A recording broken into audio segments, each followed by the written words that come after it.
Proses pencarian terhadap korban bencana Semeru di Lumajang, Jawa Timur terus dilakukan. Tim terbagi ke beberapa lokasi untuk mempercepat proses pencarian. Ada sekitar 4 titik lokasi pencarian yang akan dilakukan tim SAR gabungan. Keempat titik itu adalah daerah Curah Kobokan, Desa Supit Urang Pronojiwo, Dusun Kamar Kajang, Dusun Kampung Renteng, Dusun Kamar Kajang, dan Dusun Kebondeli Utara, Desa Sumberwuluh, Kecamatan Pronojiwo. Selain itu, sejumlah alat berat juga akan dikerahkan guna mempermudah proses pencarian. Hingga saat ini sudah 30 lebih jenazah ditemukan.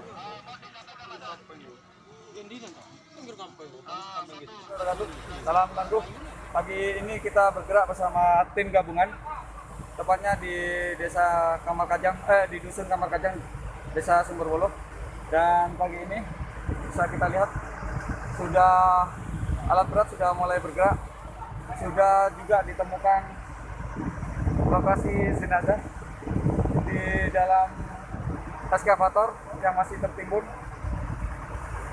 Terdapat 2 jenazah, yang satu separuh badan sudah terangkut, tinggal yang 2 harus menggunakan alat berat yang panjang.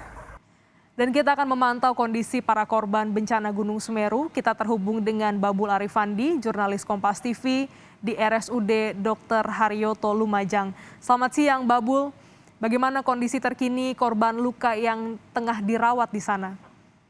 Ya, Glenis dan juga saudara, perlu kami sampaikan bahwa hingga dengan Rabu siang ini ada 11 korban luka yang dirawat di Rumah Sakit Dr. Haryoto, Kabupaten Lumajang.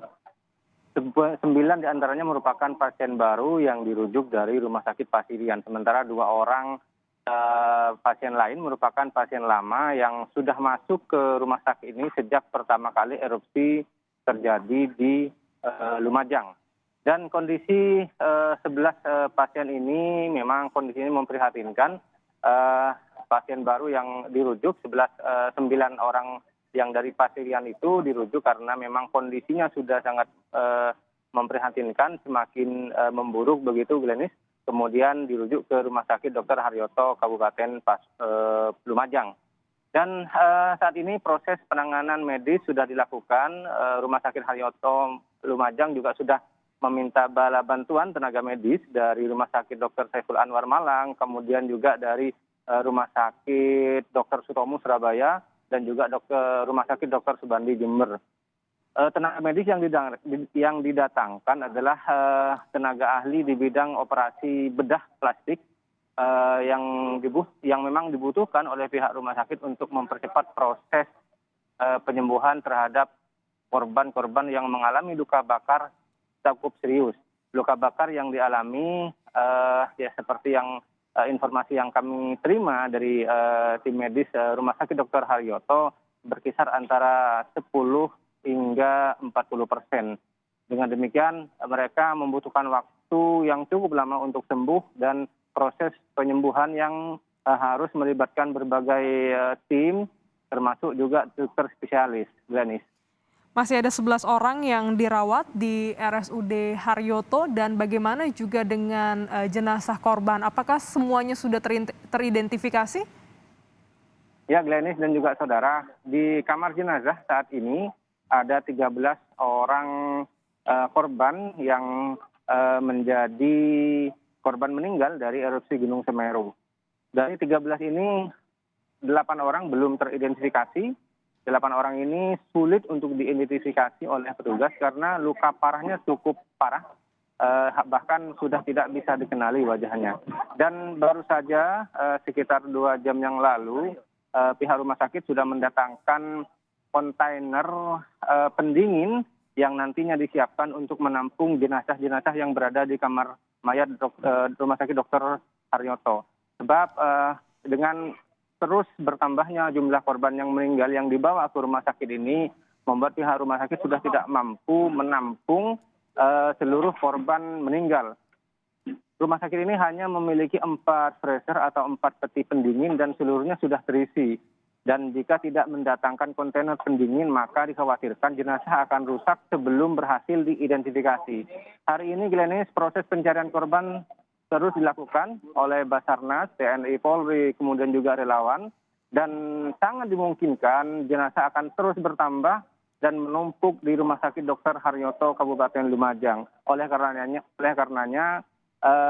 mendatangkan kontainer untuk mengantisipasi tumpukan jenazah ini sangat perlu untuk dilakukan sehingga jenazah bisa tetap awet ketika belum berhasil diidentifikasi. Glenis.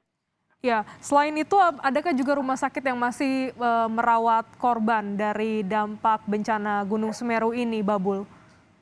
Ya, selain Rumah Sakit Dr. Haryoto ini, Glenis, rumah sakit lain yang direkomendasikan untuk merawat pasien luka bakar adalah Rumah Sakit Pasirian yang tidak jauh letaknya dari Kecamatan Pronojiwo dan Candipuro. Selain itu ada ke Rumah Sakit Bayangkara. Informasi yang kami terima bahwa korban yang mengalami luka bakar di Rumah Sakit Bayangkara ini sudah nihil, sudah dipulangkan karena kondisinya membaik. Sementara 16 korban yang sebelumnya dirawat di Rumah Sakit Pasirian, 9 orang diantaranya sudah dirujuk ke Rumah Sakit Dr. Haryoto. Berarti tinggal 7 orang pasien yang dirawat di Rumah Sakit Pasirian. Dan kondisi mereka, informasi yang kami himpun, ini tidak separah korban-korban yang dilarikan atau yang dirujuk ke Rumah Sakit Dr. Haryoto.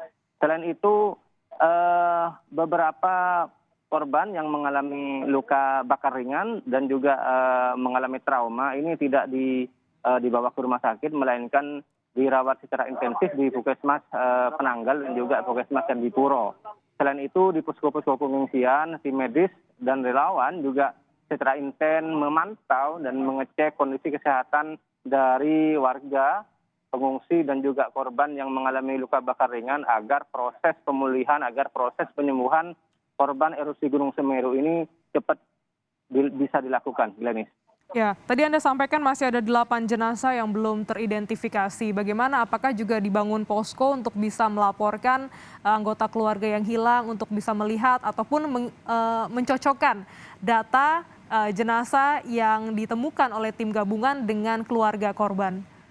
Ya, Glenis, sejak sehari pasca erupsi memang sudah dibangun posko pos mortem dan pos antemortem di kamar jenazah Dr. Haryoto. Kemudian sehari setelahnya juga dibangun posko antemortem dan postmortem di sekitar lokasi kejadian, tepatnya di Rumah Sakit Penanggal dan juga di kantor Kecamatan Candipuro. Pos-pos ini dibangun untuk memudahkan warga mengadu atau melaporkan sanak keluarganya yang diyakini hilang. Selain itu untuk menjamin bahwa informasi-informasi yang bisa dihimpun oleh petugas untuk mengidentifikasi jenazah-jenazah yang mengalami luka bakar parah bisa berlangsung dengan cepat. Dan saat ini tinggal 8 orang yang belum teridentifikasi, 2 orang merupakan pasien yang ditemukan pada Minggu siang kemarin, kemudian sisanya merupakan pasien yang baru bisa dievakuasi pada Senin dan juga Selasa. Proses identifikasi masih terus berlanjut, masih terus dilakukan, bahkan petugas juga mendatangkan sejumlah ahli forensik dari kampus, kemudian juga dokter-dokter spesialis agar proses identifikasi bisa dilakukan secepatnya sebelum masa tanggap darurat bencana Semeru tuntas. Glenis. Ya, proses identifikasi masih terus dilakukan. Ada masih 8 jenazah yang belum berhasil teridentifikasi. Terima kasih jurnalis Kompas TV Babul Arifandi dari RSUD Haryoto Lumajang, Jawa Timur.